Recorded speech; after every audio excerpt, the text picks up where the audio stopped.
It's an interesting question. What is this really involve? And I think many of us are asking the question. One possible answer, or one dimension of the answer, is that it is very personal. This is Pope Francis in communication in ways that don't have precedence with a leader of the Islamic world, the Sheikh of Al-Azhar.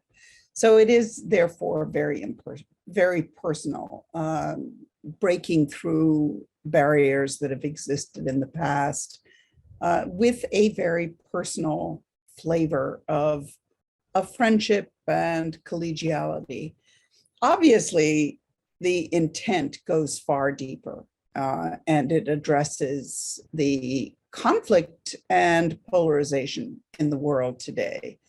And clearly the hypothesis, you could even call it a Hans Kuhn hypothesis, that there's no peace in the world without peace among the religions.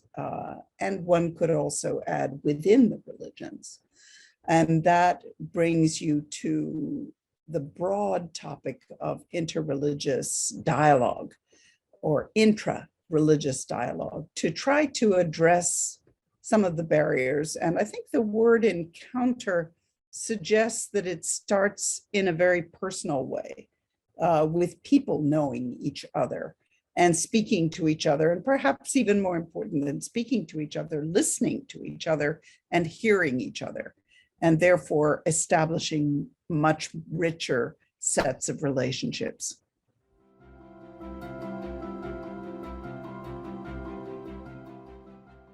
A large part of my experience, and it's actually reflected in my current teaching, which is looking at ethics and values in international development, is trying to understand better and therefore to find ways to engage with differences. And the range of differences in the world obviously are very large. The ones that I've had great personal contact with are about what international development is about. What kinds of societies are we trying to create as we support development strategies, development policies and programs, which of course I've been doing for roughly 50 years, working to do that. And you face quite often not only disagreement, but anger and hurt in the ways that people understand what sometimes seem like obvious areas. So a major objective of international development, for example, is reducing child mortality and reducing adult mortality, lengthening lifespans, eliminating hunger, providing clean water, and education for all, which is also seems a no-brainer, but also can lead you into areas where people disagree profoundly. So at one level, there is this challenge of trying to understand where some of this anger comes from, why there are such fundamental differences on why there's poverty in the world.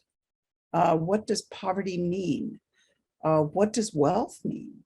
What are the reasons for wealth? So to me, the discourse of encounter is a very familiar one that comes out of a career. And I would add to that very often what people say in a discourse, in a dialogue, is what they think you want to hear.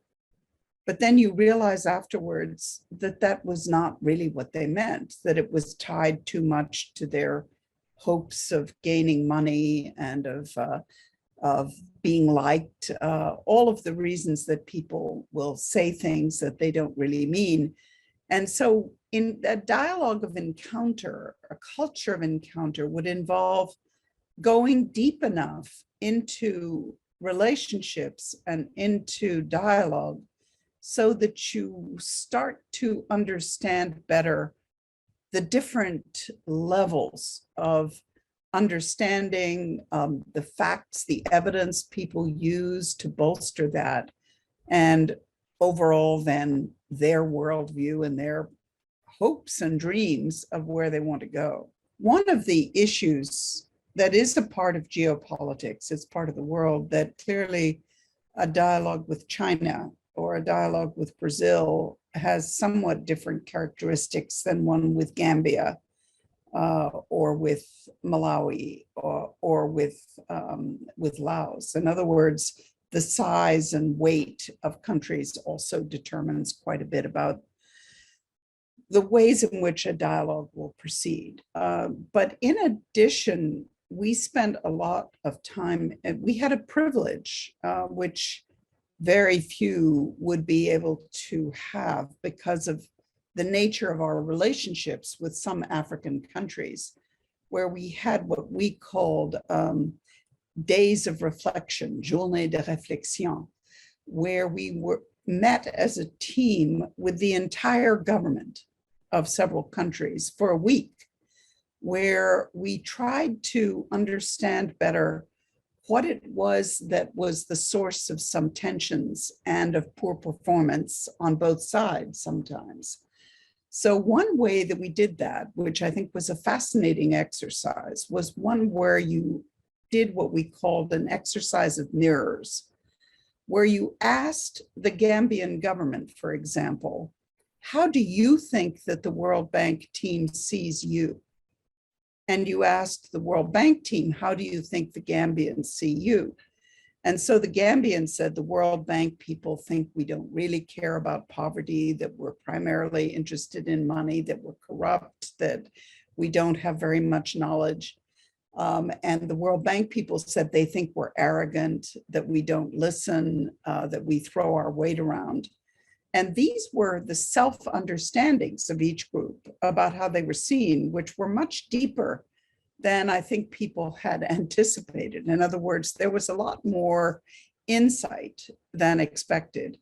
And that was the basis for really quite a fascinating discussion of trying to reorder and reset, restart the operational, but also the underlying personal relationships.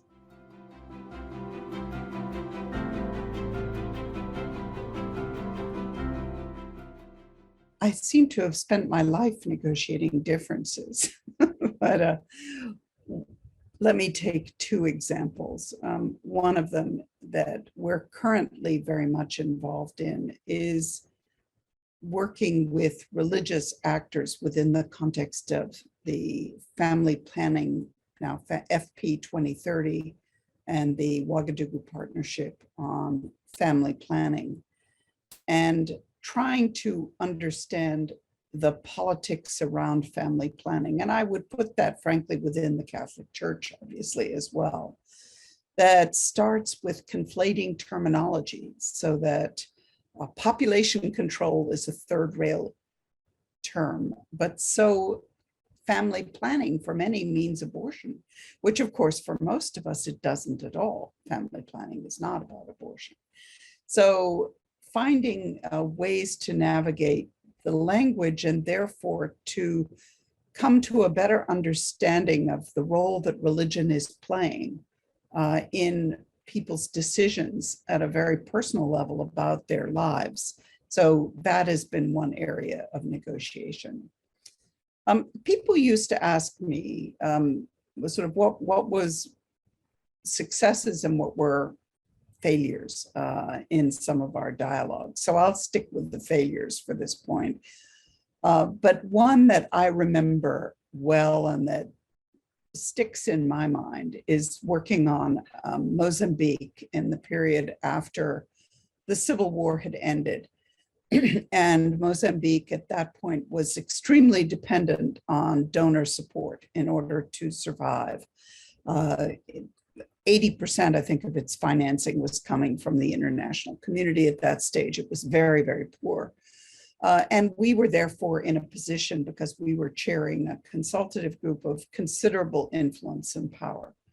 But we had discussions constantly with the Prime Minister and senior government officials, and also within our own team about what was important. And one question I asked always was, how important do you think gender is? What should we be doing about the role of women? And the answers that I got, including from some women on our team particularly, but also from government people, was, look, we've got other things to worry about right now. We have to survive. Talking about gender relations is not the right thing. And so I was persuaded by that, not to work, not to, as the leader of the department, to encourage people to move in a different direction. Several years later, after the HIV/AIDS pandemic had ripped through Mozambique, the same prime minister, who was a doctor, was giving a speech. And one of the things he said, if we do not in Mozambique change relations between boys and girls, men and women, we will never survive. So in other words, the kinds of discussions we were having, I was wrong to drop that issue and not to give it a higher priority, though I also would ask myself whether it would really have made any difference at that particular stage. But at least it was a lesson learned about probing a little deeper, I guess, is the main lesson there.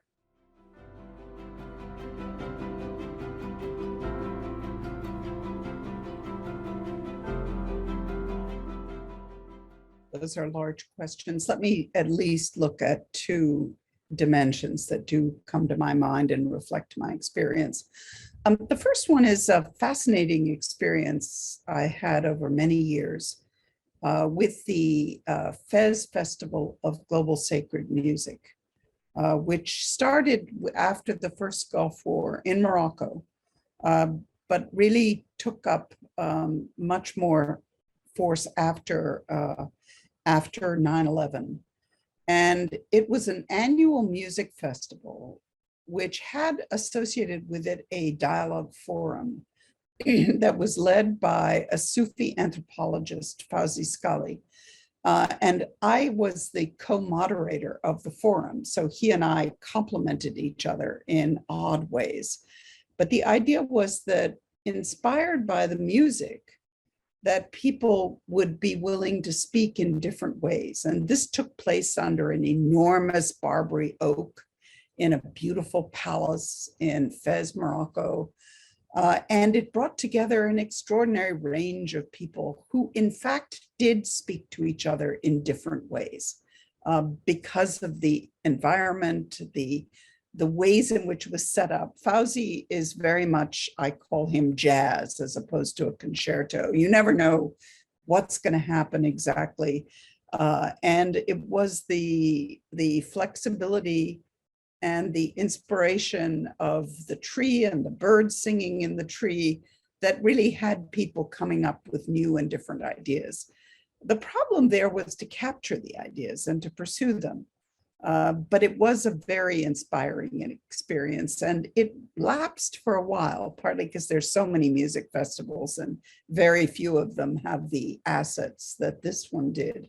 But there is now talk of it restarting in June. So I'm hopeful that perhaps it will bring back some of the excitement that came out of it. The second topic that I'll pick up is that we have been involved deeply, both in engaging, but also in thinking about interreligious, interfaith, interworld view, intra-faith dialogue mechanisms.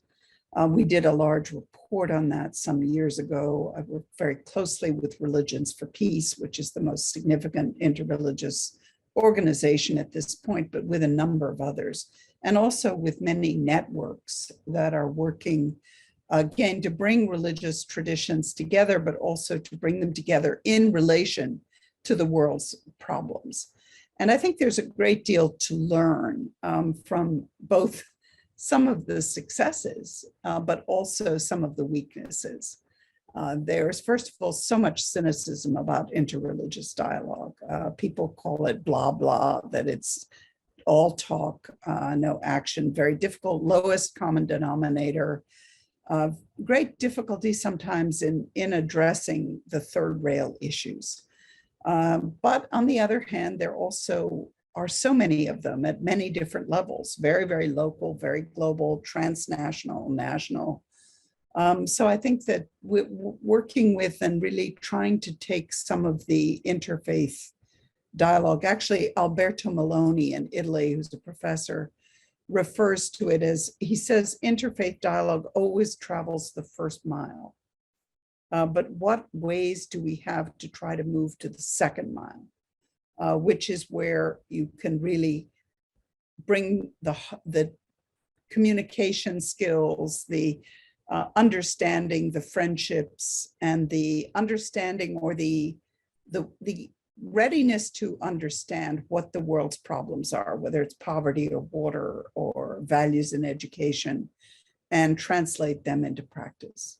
Well, one of the hopes for interreligious dialogue is that in some ways it can help to get beyond institutional roles and expectations. So one of the things that people hope is, for example, that women will be more involved in interreligious dialogue and are. The leader of Religions for Peace is a very strong-minded, brilliant Egyptian woman, Aza Karam, which I think is a very bold new step. But people within the flexibility of an interreligious setting can perhaps think in new ways and act in new ways, form new relationships. The question is whether it's possible to find ways within an intra-religious setting where there are so much history, so much baggage, so many rules, so many expectations. Are there ways to find ways to get beyond that, to put that aside so that you actually are talking to each other rather than talking in the expected language and the expected turns of phrase?